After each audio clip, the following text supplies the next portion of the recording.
Hello, this is my final role for my trials team. This is the full bore nuclear warhead DPS, what I call hot ass gravy. This is Herald of the Tome, which is the HOTT, the Assassin skill line from the Nightblade, and the Grave Lords from the Necromancer. Very powerful setup. This gets you up into the 9,000 penetration mark so that your tanks only have to use major and minor breach on enemies pretty much. They can ditch the infused crusher. No need for Alkosh or Crimson Oath or Tremor Scale or any of those sets.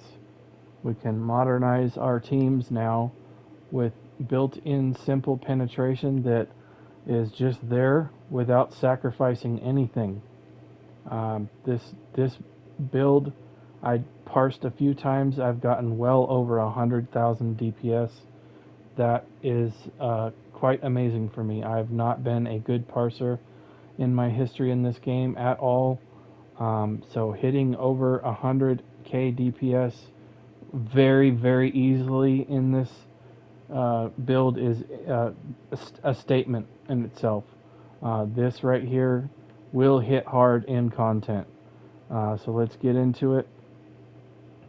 Uh, like I said, this is a uh,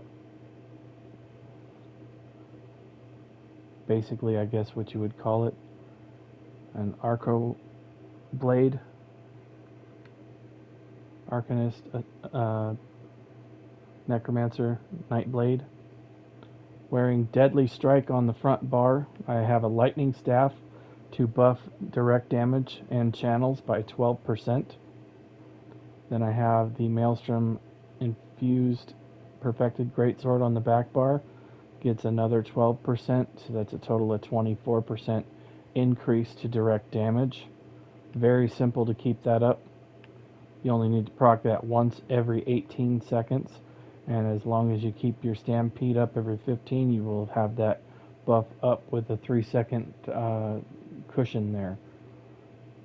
Slimecraw One Piece Light Armor, Perfected Null Arca on the rings, and 3 pieces on the body. I kind of have this set up a little bit goofy because I had some of the pieces already built, so but you want to make sure that your deadly is the the the the set that shuts off. And the reason why, if you put Null Arca on your front bar, when you are on your back bar with the Stampede, you're going to crit and it's not going to count towards your Null Arca. So you want to wear Null Arca on your body at all times so that if you crit, it's going to count towards your stacks. So make sure you do that. Anybody tells you otherwise, tell them, hey man, your back bar crits aren't going to count. Don't do that. I know you have stacks for 10 seconds, but if you crit with your Stampede, it's not going to count towards your stacks, and you're going to lose a proc there.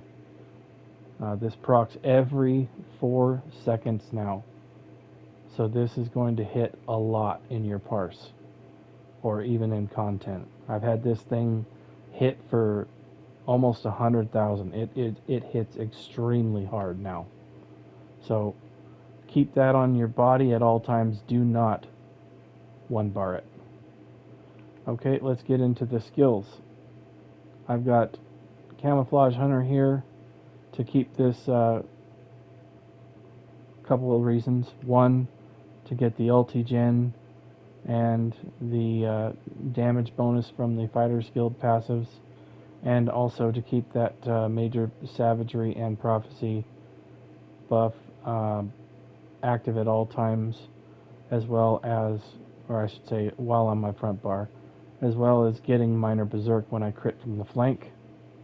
This is here for a couple of reasons. One, it's a damaging skill that hits extremely hard. It increases my damage while slotted by 3%, and it keeps the Gravelord passives, which I'll get into in a second, active on my front bar. Then I've got Exhausting Fate Carver and Syphilarch's Flail, or Syphiliarch's Flail, excuse me. Banner. I have a magic banner.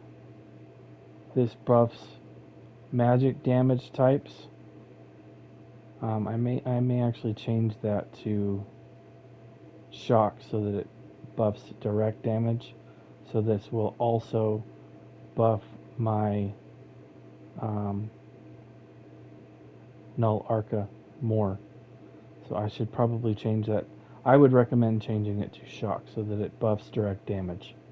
So that will buff your flail and your beam and your Null Arca, as well as the initial hit of your stampede and the explosion of your disease hit here. All of that will be direct damage. So make sure your banner has, don't do like I did, make sure your banner has shock as the first one. Class mastery for the middle, and then minor heroism. Back bar, really simple. Inspired scholarship, relentless focus as always. Don't touch it, just get your stacks up, leave it there. Put it in the corner like I did. Gravelord sacrifice. You hit this every 20 seconds to keep your damage over time up, but it also creates a corpse for this while you're parsing. And you don't have to babysit this every 6 seconds. I know Blast Bones hits hard for damage, but you would have to babysit this on the back bar, and it's a lot easier to manage this every 20 seconds to give this skill a corpse to run than it would be to throw a Blast Bones out there.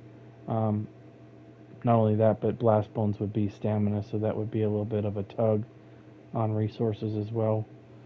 Stamina, Stampede, excuse me. And then there's the other banner, and Languid Eye on the back bar. You can run the Colossus if your team needs somebody to throw a major vulnerability in the rotation. That's going to drop your own DPS, but it's going to give your entire group 10% increased damage for 20 seconds. So that is a flex spot there on the back bar. But make sure you keep Incapacitating Strike right where it is so that you keep your Assassin Nightblade passives going on the front and back bar with Relentless Focus here and Incapacitated Strike there. So the passives from Assassin's line. Critical chance on the front bar, or excuse me, on any bar now that we've got both. While you're flanking, I should say, you get an increase of 6.6% crit chance. If an enemy dies, you get resources. Good job there. Assassination, critical chance. Again, this is per ability slotted because we only have one on each bar. It's a 2.5% increase there.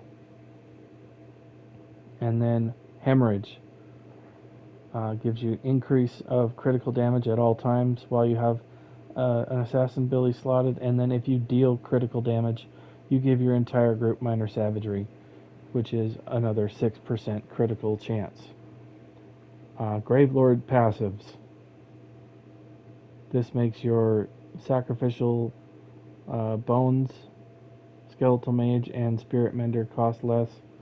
So that would be the Gravelord sacrifice is cheaper by 66%. And then we have a critical strike chance when the enemy gets below 20% health. That's huge. We're going to be critting in probably the 80 percentile with this. Crit chance in 80% probably. Dismember, this gets our penetration up quite a bit, and then 10% damage over time with Rapid Rot. So this, along with Gravelords, makes the damage over time of this and this hit 25% harder. I know they're not real massive components of the build, and before when the beam was damage over time, that would have been even crazy higher. However, it is what it is, but I still I still like the Gravelord selection over Dawn's Wrath. The Jesus Beam is a little bit hard to sustain on a stamina version. I've ran quite a few parses with this, and I didn't have hardly any trouble at all. So let me just get the buffs up on this. So as you can see, I've got the 9,000 penetration, 67 critical chance without even being um, in execute on anything here. So weapon damage is 7,600, 61% crit chance. Stam recovery is decent, pretty dang good for. And then, like I said, this parse is well over 100, very easy. So give it a try. Check out the rest of my builds for the Trials team. If you get all those builds set up and together to buff this right here, you're going to have a hell of a squad ripping through Trials. It should be really easy. Give it a try. I think the builds that I have created for the team should make a very easy, smooth run, and they're all easy builds to run. Um, they should pretty well do a great job, I think. I've thought about and analyzed hangups that I've seen in trial teams where Warhorn gets stacked or Pillagers was not fired when everybody was grouped together. I've taken all the kinks out so that you can just sit there and run your roll. And Powerful Assault is always in the group. The DPS are running Spalder of Ruin, not dragging down the resources of the tanks. The DPS are all having banner pretty much, except for two of the DPS don't have banners.